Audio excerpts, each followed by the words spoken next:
The first lie I ever believed came from looking in a mirror. So maybe that's where we should go to start changing some of those beliefs. What if the most powerful ritual you'll ever do is the one you already do? Standing in front of a mirror. We've been taught that looking in a mirror and saying, I love you and you're so beautiful, is vain and arrogant, and that we shouldn't do it. But picking ourselves apart in the mirror, that's growth and self-improvement. But today, we're flipping that. This is what I call a live excavation, not digging for flaws, but digging for truth. It's about separating what we've inherited from what's actually ours, seeing what power and culture taught us to hide, and choosing what we want to reclaim. I'm Jennifer, and this is the Bailey Moore Podcast. Let's begin. So we're going to be talking about mirror work and the background of it. I am approaching this from a very different perspective. In my being interested in doing mirror work, I did some YouTube videos, and a lot of the information that was really good, and I will probably even link to those things, but it was more so about the mechanics of what to do, what to say in the mirror. And while that is super helpful, I wanted to come at it from a different approach because I like to understand the inner workings, hidden meanings, a technique or a philosophy and things like that. I will leave the actual technique to the other people that are already talking about that. And like I said, I'll link some folks that I think had some really cool things to say about the how. We, in this video, will be talking about what is really happening when you are doing mirror work. The other foundational inward part of this, why I have a stake in the ground with even doing a podcast about this and about mirror work, is in my deconstructing from religion, I am very adamant about reclaiming tools that have been banned, if you will, or tucked away or hidden or demonized, literally, that actually aid in self-actualization, in mental health, in healthy self-esteem. And so part of me deconstructing religion or deconstructing any kind of power structure that would say your own sense of creating what you want is wrong and that you need to lean on an external authority. I'm looking to reclaim those things. I'm looking to understand those things so that I can decide if this is something I want to use or not. But I won't be deciding from a place of fear that I can't do something because it's bad or evil or pseudoscience or any of that. This kind of research is actually a part of deconstructing religion as well for me. And I just wanted to offer that as a background or a backdrop for you all that are listening to this. All right. So I started with just a Google search of mirror work. So starting high level, just looking at the definition of it, mirror work is the practice of gazing into a mirror and engaging in self-reflection, often through positive affirmations to build self-love, self-compassion, and confidence.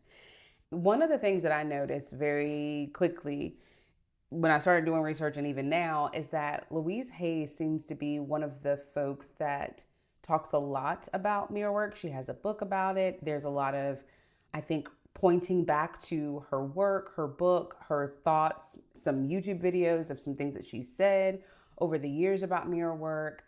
I had this inkling that mirror work is older than Louise Hay. I had this sense that it is something a bit more ancient. I have heard folks talk about mirrors being portals. Call it intuitive hit, I don't know, but we're gonna go down the path to figure out where did this really come from? And I have my own blossoming ideas about what is happening in this process. I wanna start with my maybe working hypothesis, which is mirror work is older than Louise Hay. I think that there is some ancient spiritual connection to mirror work. I think that women in particular used mirror work, and maybe those were the women that were possibly burned at a stake at one point. I hypothesize that we are encouraged as people and as women to do anti-mirror work. What I mean by that is, I think we are encouraged, especially as women, to use the mirror in a negative way because we get a lot of messages of utilizing the mirror to, number one, if someone is spending a lot of time doing this and this, that is conceited, that is arrogant, that is wrong, that is self-centered. Don't do it. That is vanity, right? We call it a vanity mirror, and you don't want to be vain. So I think that there's that message that we all get. The other side of that is, make sure this mic ain't tussling with me. I think that we are also encouraged, because we are going to use mirrors, instead of I love you, I love you, I love you, pick at things and critique things and not be content with what we look like and how we feel about ourselves. And it's like the space that you have with yourself, and we're encouraged to use that as a time to make things better, which implies that they're not good now, versus love on and embrace and highlight and smile and all of that. So that's another hypothesis that I have. Let's see what else I got. I think there are some fun connections to speak to those messages. I think, what is it? Snow White and the witch that was mirror, mirror on the wall. I think that there is a connection to some of that messaging in that movie. If I don't share that here, I'll share it in my website and you can go check it out. I think there's that. There might even be a connection with Michael Jackson's Man in the Mirror, but I will leave that for you guys to go excavate on your own, okay? But I'm interested if any of you have any thoughts, comments, observations about it, to add them in the comments. Because if you take my hand down the rabbit trail, I might be so inclined to follow you. All right, let us do this. I haven't shared my screen. The first thing that I saw was AI overview, which is great. I have trained my chat GPT, I call my chat Sage. I've trained my chat to mirror a lot of the ways that I think. Like, I've spent a lot of time doing that. So when I put in questions, I like other AIs are fine for overview information, high level information, but when I like to go deeper and dig into stuff, I like to use my trained bot, if you will, for those kinds of things. So of course, with confirmation bias, cognitive bias, I'm going to be looking for those kinds of things, but I think that's okay as long as I'm owning that and there's a self-awareness about that. And if I don't, it's okay if I'm not right. All right, so Louise Hayes is the first person, of course, that we see talking about this. The thing that stands out with how Louise talks about this is she talks about it in creating a safe space with yourself, which I am a huge fan of. And we talk about that in like meditation and journaling, but mirror work, having an audible sound and voice that goes along with that makes it different. Having where you're looking at your image is different. One of the things that I've thought about too is the way that we are designed is with our eyes, we can see everything but ourselves. And it's when we really think about it, and I think we all know this, like we all innately understand this and know this, but to call it out very specifically is going to be really powerful in this moment. You will never lay eyes on you. You can see everything outside of you, but you can't see you. And even when you use a mirror, you're not looking at you, you're looking at a material that can provide some level of reflection. So you're looking at your reflection, but you're still not really looking at you. So what that does with the reflection piece of it, number one is that requires a level of trust in the mirror, that it is accurate and that it works.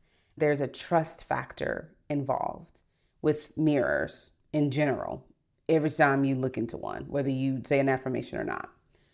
The other part of that is when you are looking into a mirror, there is this heightened element of you leaning on your perception and the way that your brain would put things together to create an image for you. I think what mirror work begins to suggest is that's what we're always doing anyways. You are always leveraging your perception. Your perception is what becomes your reality.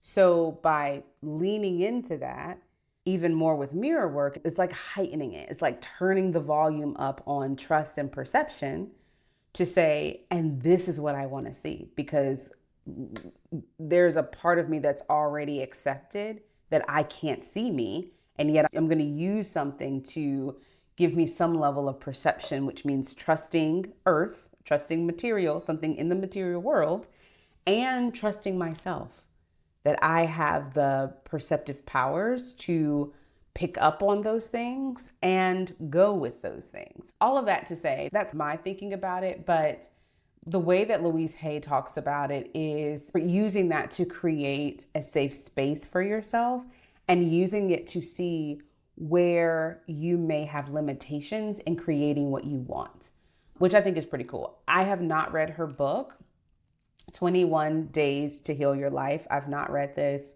It has 4.8 stars. It seems like it takes you through more of a 21-day pack of affirmations and things like that. So if that's something that's interesting to you, I would recommend checking it out. I do have other Louise Hay books, and I recommend them because they become almost like a reference guide for a lot of things for me.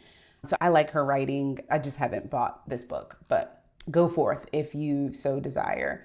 So this was written June 16th, 2025. It's a 4-minute read in the Ahead app. Mirror work, 5 daily practices to deepen awareness of yourself. So there is using mirror work for awareness, but I think there's also using mirror work for manifestation. So thinking about the uses of it, how you would want to use it, all of that.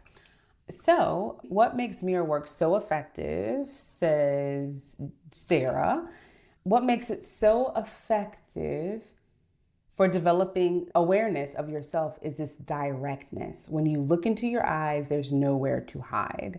The mirror becomes both witness and tool, allowing you to observe your observations, emotions, and reactions in real time. As you're telling yourself affirmations, what it allows you to do is to catch, if you even believe that's possible. You can't hide from it anymore. You can't hide your reactions to those things. So she starts talking about the science behind mirror work, which I'm like, yummy, yum. Let's definitely talk about that. So mirror work isn't just feel-good psychology. It's backed by fascinating neuroscience. When you gaze at yourself in a mirror, your brain's mirror neurons activate similarly to when you interact with another person. I can attest to this because in my 48 hours of doing some mirror work, I feel a sense of I'm not just me. I'm not just a singular person, which is a little strange, but it goes back to what Louise Hay was talking about of creating like a home within yourself, like creating a sense of community in the I, in the self. And that's what's happening. Like, here's the neuroscience saying, yes, it feels like you're interacting with another person. If that other person is saying, I love you and you're wonderful and you're amazing and thank you and we can do this, I can do this. All of that feels like a communing with another person versus you just telling yourself affirmations by yourself without a mirror. Research published in the Journal of Personality and Social Psychology found that people who regularly practice mirror exercises show significant improvements in emotional recognition, a key component of awareness of yourself. So you are more heightened to your own inner world. That's really cool. This happens because the mirror creates a slight psychological distance allowing you to observe your thoughts and feelings more objectively. There is the observer effect that happens in the mirror where you're able to create enough distance between what you're feeling and that you have a feeling. That is not only powerful awareness work, but it's also powerful when you're setting intentions to create things in your life and have a sense of sovereignty and control in your life. The psychological principle of self-reflection works differently when facing your own image. Unlike journaling or meditation, mirror work engages both visual and emotional, and I would add, these aren't Sarah's words but mine, an auditory process, like it engages both visual and audio. I'm adding that, and emotional processing centers in your brain simultaneously. So with the mirror, you get the visual, you get the audio if you're speaking out loud, and then you're getting the emotional processing centers all at once, which is different than journaling and it's different than meditation. So one of the questions that I had was, what makes mirror work different than journaling? You can use them for similar things, and this hits on why it is different. It creates stronger neural pathways for emotional awareness and self-understanding, which becomes the impetus of how you create what you create, whether it's the experience of the day or whether it's $25,000. All of those things are coming together in you creating a sense of self and a sense of home. Mirror work activates what psychologists call the observing self. Okay, we just said this, okay? The part of your consciousness that can step back and witness your thoughts and feelings without judgment, which is like the key to the universe, I'm convinced. This creates the perfect conditions for deepening self-awareness through regular practices. That is so cool. So then Sarah goes into 5 mirror practices to enhance yourself, enhance your awareness: the morning greeting, the emotional check-in, the self-dialogue technique, the affirmation practice, the evening.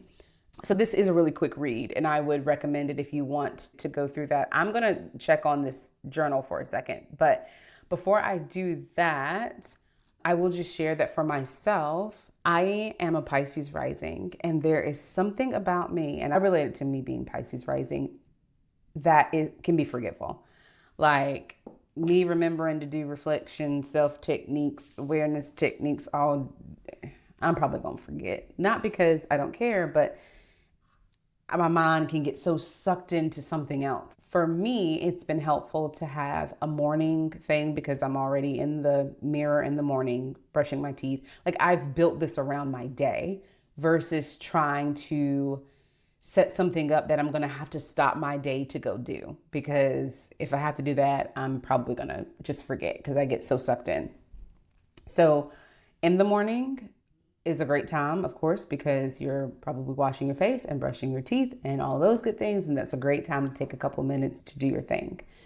And for me, what I've decided is like morning greeting isn't where I need to like try to get everything in of what I want to do and what I want to create. Like just saying hello, saying good morning, giving myself gratitude is part of it. And then the other part is if anything is there, like anything that I want to do that day, if I just go with the flow a little bit in the morning. I have my mirrors at my desk now, and I also have this bad boy on my back desk because I want to have a lot of the things that I want to create in my world is around the work that I do, whether it's my corporate job or podcast things or writing and coaching and all that good stuff. So I want to have mirrors where I can have moments of saying, this is what we're doing, and reaffirming myself in this context of my life specifically. So having mirrors in here just for that has been really nice and really powerful to me. And then I have an evening one that I'll do like before going to bed. And that has felt very supportive to me in going to sleep without carrying so much of what I didn't do that day and all that stuff. So I think it's okay for you to set your own thing. What are your natural rhythms? If you're going to do something like this, like Just make it work for you. It doesn't have to look like what anyone else says or does. Does it fit for you? I think the main thing is talking into a mirror. When, how, and where, and what you're saying, let it be yours. Okay. The homie Sarah gave us this research paper. I am interested in this Journal of Personality and Social Psychology, but I don't see a site for it. Site as in CITE, which is fine. I will do a Google Scholar search I like to start in Google Scholar, and then I can to a library if I need to, or my college library if I need to. So let's put in mirror work and see if we can find that. That was very broad, right? I'm looking at the name of where it's published so that I can mirror on the wall. I see social cognition, but I don't mirror neurons. Oh, I hope we can find this. Let's see. There's a lot here. There's more here than I anticipated, but I haven't also dug into that yet. The silent companion, the psychological and spiritual power of mirrors in shaping resilience. So Sarah mentioned a research published by these folks. I don't see the one that I think she may have been referencing in Google Scholar, but there's another place I can look for it just in case. But until then, let's go to this one. Accept all the cookies. Ooh, this is new. The Silent Companion, the Psychological and Spiritual Power of Mirrors in Shaping Self-Resilience. This is recently written as of this year, and it is published to IRB of Southeast University. Let's read the abstract. I like doing that before delving all the way in. Okay. So mirrors are everywhere. This research looks at how mirrors help people handle their feelings, build confidence, and understand themselves better. We studied psychological theories, cultural practices, and personal stories, especially from Bangladesh. We also surveyed 22 university students to learn about their daily mirror use. Our findings show that mirrors are not just for checking how we look, they become quiet friends during happy, stressful, and thoughtful moments. We created the concept of mirror strength, which describes the emotional power people get from looking into their own eyes during important times. This paper demonstrates how mirrors can help improve mental health, especially in places where emotional support is hard to find. Research problem. Even though mirrors are a part of everyone's daily life, we found that there's not been enough study about their psychological and emotional importance, especially regarding how they help people control emotions and build inner strength. As people get older, they use mirrors not just to see their face, but to check their mood, confidence, and readiness for daily activities. Mirrors become important tools for self-reflection, deep thinking, help people understand themselves. In our review of philosophical discussions, mirrors are often seen as complex symbols with deep meanings. Ancient philosophers, prior to Louise Hay, like Plato, thought of mirrors as representations of illusions and shadows of reality, questioning the nature of perception and truth. That's what we said. I don't know if that's what we said, but I use those words. Thanks, Plato. Okay, so in Eastern philosophical traditions, mirrors represent Maya, the idea that life is not always what it appears to be, suggesting that reality itself might be an illusion. When I tell you, honey, this is what excites me. And again, it's not about being right, but it's for me, and I'm going to relate this to deconstruction for a moment.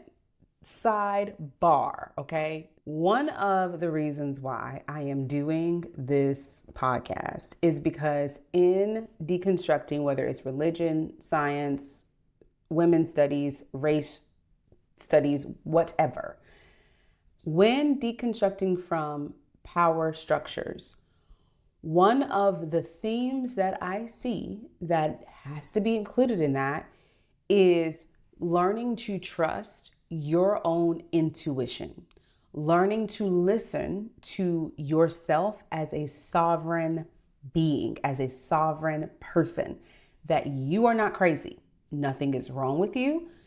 For me, in my reclaiming of myself and of my sovereignty and of my freedom and of my power, it includes me listening to myself when I say, I think there's something to this. And I can't tell you how I know that this mirror, it's more than just looking at yourself. There is something about perception and reality and leaning into that as a way to like self-direct and control that. This becomes not just a tool to check my hair.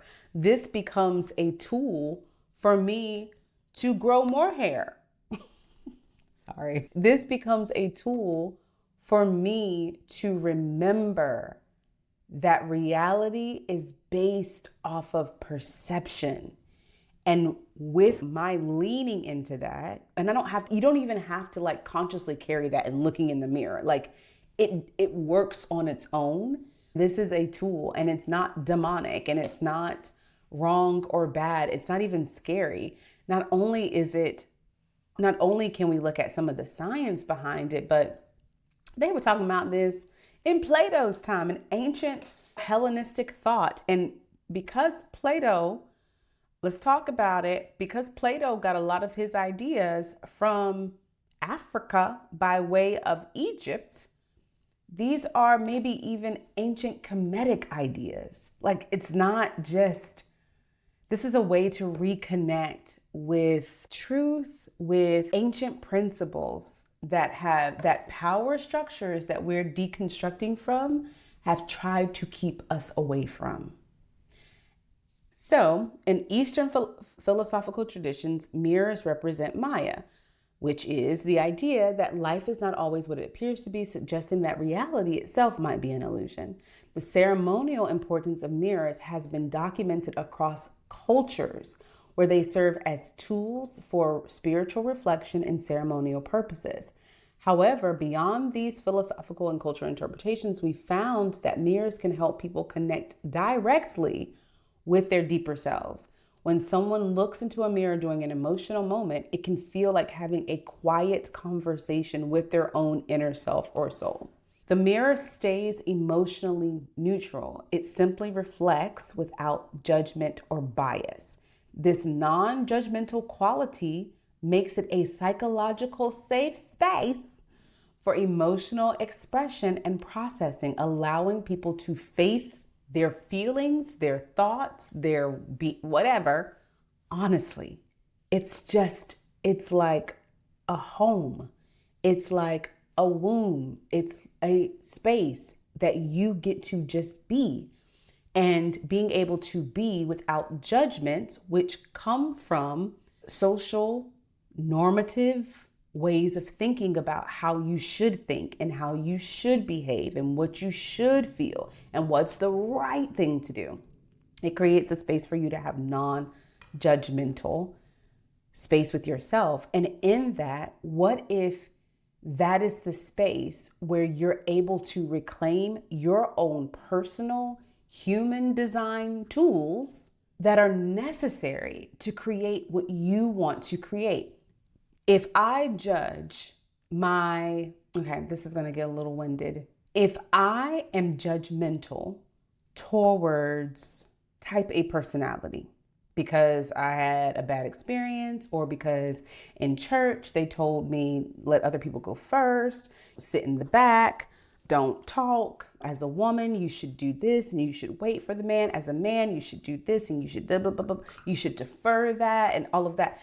And so because of those outer conversations about what I may be considering a type A aggressive, let's say, personality, I will then repress anything in myself that I deem to match that, okay? When I no longer am judging those things in myself and I allow myself to be type A wherever I want to be or need to be type A, that actually may be the very skill that is required for me to do the thing that I really want to do.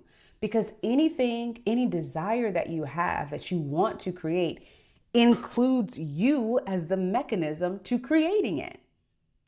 So if for example, I'm building an app, I have to converse with developers about what this should do, what this shouldn't do, this didn't work, this is breaking. I gotta be a little type A. And if I am stuck on, I can't be that way or I can't come across that way because I'm judging type A-ness and therefore repressing it in myself, I'm no longer able to show up in a way that I need to show up to create the thing that I had a vision for. What I have found is the things that I judge within myself that I shouldn't be because someone's going to get upset or be offended or it's going to be harmful to someone else, those actually are the things. It never happens that way. Like as soon as I just say the thing, as soon as I'm just blunt as I'm going to be, people are like, oh, that's great. Thanks. That was so helpful. And here I was worried that I was going to be a stumbling block to someone when really that was a judgment of myself. And dropping all of that allows me to show up authentically, which has insulation for the things I also care about. I deeply care about others having a safe space with me. Therefore, if there is any part of my personality that is type A, blunt and direct, because I also have the value for other people's safety with me, my directness in and of itself, like authentically, is never going to override that other value as well. They work together. I don't need to try to manage this part of me to do that. I can just trust that they come together because they both exist in me. So, something about mirrors existed before Miss Louise. In Kemet, ancient Egypt, mirrors held deep spiritual significance. Like I said earlier, I think that whatever we get from Hellenistic Greek thought, I tend to continue to trace that line through to Egypt, Kemet, because of the connections of the learnings. So that led me to just search mirrors in Kemet, spiritual, or Kemet. In ancient Egypt, mirrors held deep spiritual significance, symbolizing the sun, rebirth, and divine connection. Their reflective surfaces represented the sun's life-giving power, especially the son of God Ra, and mirrored the hope of joining the sun's daily journey in the afterlife for renewal and regeneration. Mirrors were seen as a way to bridge the physical and spiritual worlds. Their surfaces were believed to hold magical properties and could reflect the divine, status, and the self. So cool. I leave you here. I leave you with this. There's so many other things to continue to explore as you want to. I never strive to come to a conclusion in these videos, but I think that there is just some really interesting history here, and I would invite you to continue to explore it as you feel led to. For me, it just confirms that there is a long history, and that's what I wanted to confirm. All right, so that is a wrap. Thank you for joining me for this episode about mirror work. What I'll leave you with is that I have been practicing mirror work for all of 48 hours. And while I haven't manifested anything huge as of yet, I do have some insights on what this work actually begins to feel like even before the results come. I put another little side video from my phone that is not as professional as this one in my website, and I will put a link to it here so that if you are interested in learning more about my personal experience of mirror work, you can go to my website to find more about that information. I also share a video of me being very silly, but also very real about the connections between mirror, mirror on the wall and some of the messaging that we get as women about using and not using a mirror. I go down a really fun rabbit trail in that video. So check it out if you like. Thanks again for joining. Please subscribe, share all the things, and I will see you later.